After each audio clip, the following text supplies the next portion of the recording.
gracias a ustedes. Buenos días. Y nos despedimos así. Así es, y nos vamos directo a eso. Empecemos a practicar distintos saludos. Es así, namaste, como medio...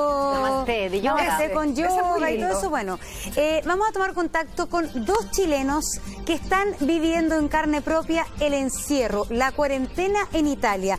Se trata de Maximiliano Melo y Pauli Tapia, quienes viven en Milán. ¿Cómo está Maximiliano? Pauli, gracias por estar con nosotros, por acompañarnos. ¿Están muy aburridos, no? Encerradito en la casa. Bueno, la verdad yo no mucho, estoy trabajando desde la casa, que estoy haciendo una internship acá en Milán, posterior a mi máster, así que continúa el trabajo, pero ahora desde la casa y todo bien protegido.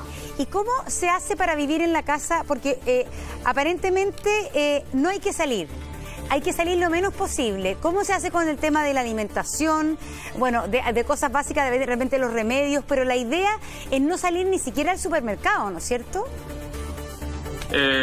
Sí, la verdad es que el libre tránsito está limitado, pero hay permiso para moverse por trabajo, hay permiso para moverse por ir a comprar cosas básicas y también por ir por motivos de salud. Esos son los tres motivos que puede uno salir, siempre como justificándolo y que tenga los lugares, que sea cerca de la casa donde vive uno. Y había mucho, mucho pánico en el sentido, cuando se decretó esta cuarentena, ¿qué pasó con los supermercados? ¿Se repletaron antes de que la gente se fuera a la casa? ¿Cómo funcionó eso? Sí, la verdad es que ha sido bien gradual, en el sentido de que han habido como 2 o 3 días en que hay filas en los supermercados porque coincide con el decreto que presentan y siempre ha ido como aumentando las restricciones. En un comienzo están limitadas al pueblito donde empezó, después se expandió a toda la región de Lombardía, que es donde está Milán, y ahora lo de ayer fue que ya es todo Italia con esta normativa que uno no se puede mover. Entonces han habido estos días donde sí había un poco de como colapso en las personas, pero siempre las autoridades han sido responsables y han dicho que no va a haber desabastecimiento, las cosas del supermercado siempre va a haber stock, entonces no hay que desesperarse. Lo que sí se acabó, como ha pasado yo creo en todo el mundo, es las mascarillas y el alcohol gel, que es imposible encontrar. Oye, Maxi, Paulina, bueno, se trató de proteger Milán lo más que se pudo hasta que llegó la cuarentena a Milán, ¿no? Una ciudad muy importante para la economía de Italia, que es muy industrial. Ayer hablaba con alguien de Nápoles, una chilena en Nápoles, y me decía que había cambiado el protocolo si se enfermaban.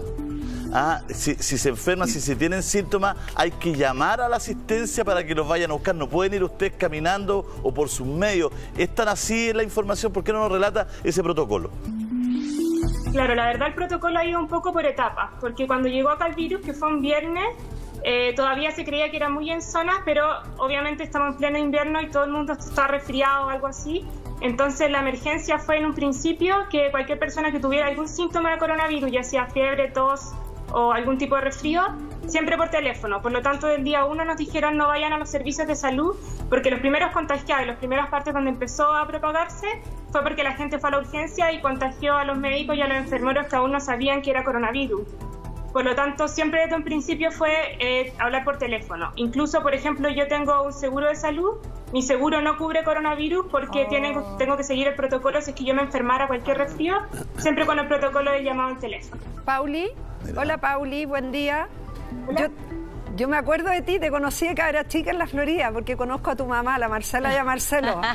¿Sí o no? Los Tapia. También me acuerdo de ti, por supuesto. Ay, qué linda. Oye, ¿y cómo ustedes viven esto? ¿Qué es lo que ves en la calle? ¿Se ve gente? Hay mucha... por ejemplo, ayer veíamos, y lo comentábamos acá, imágenes de Roma o de la parte de Vaticano así como vacío. Y sobre todo Italia, que es un país como tan turístico. ¿Cómo se vive el día a día ustedes allá con tu pareja cuando salen? Me imagino que igual pueden salir de pronto a la calle. ¿Cómo ven? ¿Qué impacto social, qué impacto económico ha tenido en la gente, en la sociedad, con su amistades? ¿Cómo han visto eso ustedes allá? La verdad es que ha sido por etapas, porque primero cuando llegó el virus, como llegó en pueblos chicos, se pensaba que no iba a llegar a las grandes ciudades o que iba a estar un poco bajo control, Por lo tanto, si bien al principio, el primer fin de semana, la sensación fue pánico y la primera semana se recomendó trabajar desde la casa, lo primero que se empezó a pensar cuando ya estábamos trabajando desde la casa fue el hecho de que la economía se estaba yendo abajo por el tema del pánico. Todavía los números no crecían tanto, por lo tanto incluso en los medios, en todos lados, el discurso comenzó a ser que Milano no se ferma, que significa Milano no para, y que estábamos siendo muy exagerados. Entonces el discurso de los italianos, sobre todo los jóvenes, que finalmente en ese minuto nadie tenía ningún cercano con coronavirus, era decir, ¿por qué estamos parándonos? Entonces la reacción fue empezar a salir de nuevo. Como Italia es una ciudad mucho de ir al bar a tomarse el café, o sea, el país completo es así, de ir a comer a restaurante, la vida social. Entonces todo un poco quiso volver a la vida la semana pasada. De hecho, yo también volví a la oficina y también el fin de semana de nuevo se empezó a llenar las calles y fue justo cuando los números empezaron a crecer, a subir exponencialmente. Los números de contagiados. Exacto.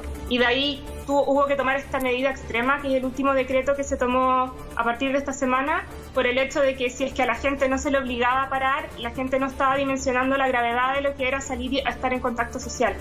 Paulina, ¿y qué comentan los medios allá, las noticias? Me imagino que ustedes constantemente están viendo la televisión para informarse de lo que va a pasar, cuándo va a terminar esta cuarentena, qué pasa también con los supermercados, qué pasa también con las farmacias, para algún producto si se necesita.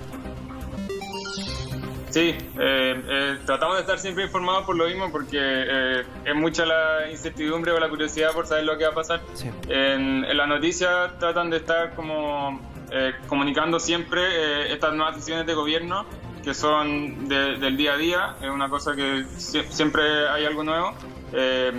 Están comentando ahora, por ejemplo, que en caso de que los contagios sigan aumentando, van a tener que empezar a bloquear el transporte y cerrar todo el comercio, porque ahora está funcionando a la mitad. Ahora hoy día veíamos en la mañana que el 50% de la ciudad está funcionando.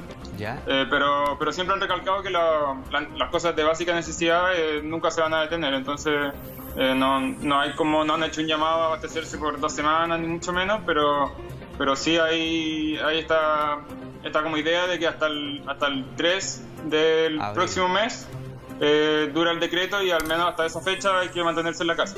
Oye, Maximiliano, Paulina, es súper importante lo que están contando, porque también aquí hay costumbres sociales que hacen también que los países estén más expuestos. Relátanos un poco esto. Ayer hablaba con gente chilena que vive en Italia que se hace la vida en la calle, que se sale mucho, que en los bares se toma café. Cuéntanos un poquito cómo se vive el día a día, la cotidianidad. Claro, lo difícil de comenzar un poco, como les contábamos, que en el principio apenas llegó el virus ya no había ni mascarilla ni alcohol gel. Entonces pensemos que la gente no quiso dejar su realidad porque uno lo ve siempre lejano, que finalmente fue un error. Entonces el italiano lo que hace mucho, por ejemplo, el café acá se toma en el bar y se toma en el mesón. Por lo tanto uno va como quien fuera en un bar de cóctel, uno va y pide el café, conversa con el amigo parado, no se sientan frente al bartender, se toman el café y se van. Y de repente eso puede ser en la mañana, después de almuerzo, incluso a media mañana o media tarde. Entonces hay mucho el tema social de hacer un break entre medio del trabajo, de ir al bar, después, por ejemplo, en la noche, de irse a tomar un aperitivo o salir a cenar afuera.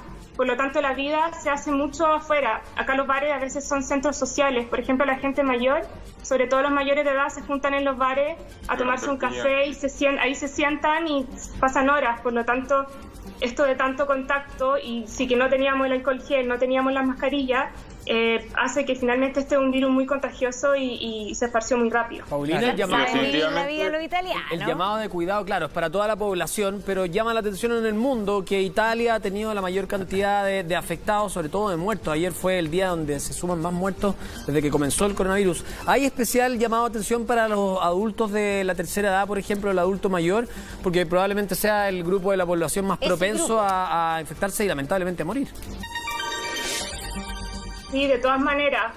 Finalmente el tema que pasó, que primero cortaron los colegios y las universidades para dejar a la gente joven que no se moviera tanto por el hecho de que los jóvenes contagian más, claro, y algunos no tienen síntomas, entonces llega a la tercera edad de manera silenciosa.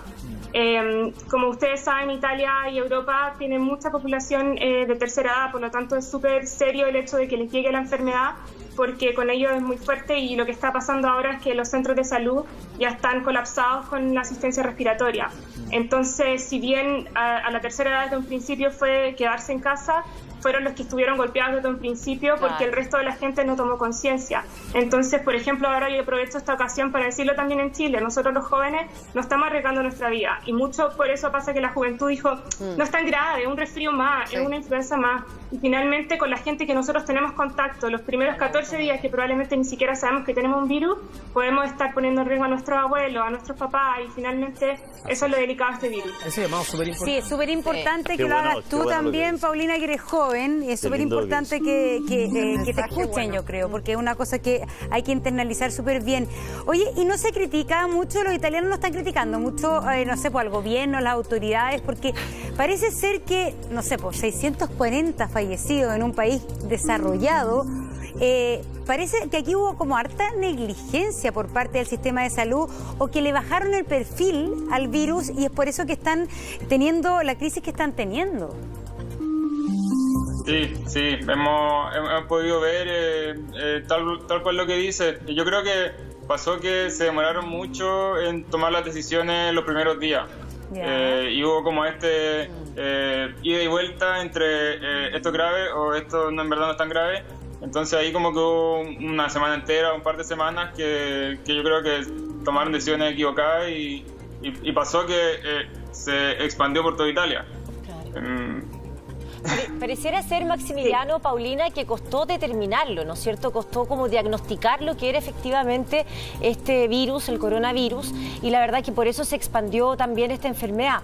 Ahora bien, respecto de esta medida que es un estado de excepción, en el fondo restringir el libre tránsito, dejar a las personas en cuarentena en su casa, ¿cómo eso lo han tomado en general los italianos? O sea, ¿ellos están respetando esto? ¿Hay alguna sanción? ¿Está la policía vigilando que la gente no salga de sus casas y que solamente salga por estas causales que son excepcionales, como ir a comprar, me imagino, alimentos, o ir a la farmacia, o si se está enfermo, o por trabajo, ¿no es cierto? Sí, esta vez se lo están tomando más en serio, porque por ejemplo la semana pasada, donde en Lombardía ya teníamos que tener precaución, pero estábamos todos yendo a trabajar, el comentario general era hoy que esto es muy exagerado y que la gente quería continuar la vida normal, porque obviamente restringirse es un esfuerzo, digamos. Pero esta semana, cuando ya el decreto comenzó primero en las regiones del norte y ahora en toda Italia, y los números también se dispararon, la gente se empezó a dar cuenta que no era tan sensible, porque obviamente se evitan estas medidas porque económicamente tienen un impacto muy profundo. Por lo tanto, cuando sale el primer ministro diciendo que lamentablemente ese impacto tiene que suceder, la gente también se da cuenta que todos tenemos que hacer un esfuerzo. Eso. Entonces esta semana por suerte se ha visto un cambio de mentalidad. Ahora, esta semana, claro, como tú dices, nosotros podemos ir al supermercado, a la farmacia, pero si es que uno sale a la calle en algo que no tiene justificación, te pueden dar una multa de entre 200 y 300 euros o incluso meterte a la cárcel. Claro que sí, entonces hay que tener cuidado. Wow. Bueno, gracias por contarnos un poco la realidad. La verdad es que Italia tiene casi un 24% de adulto mayor. Entonces se le critica no haber previsto esa situación, ¿no es cierto? Que en la zona de Río, claro, de 61 millones, por eso te digo ese porcentaje. Así que les queremos agradecer que cuenten su experiencia y muy lindo tu llamado, Paulina. Los jóvenes a veces tienen que también ser empáticos y tener conciencia de que podrían infectar a los demás. Gracias por esta conversación. Y nosotros cambiamos de tema a las 9:20.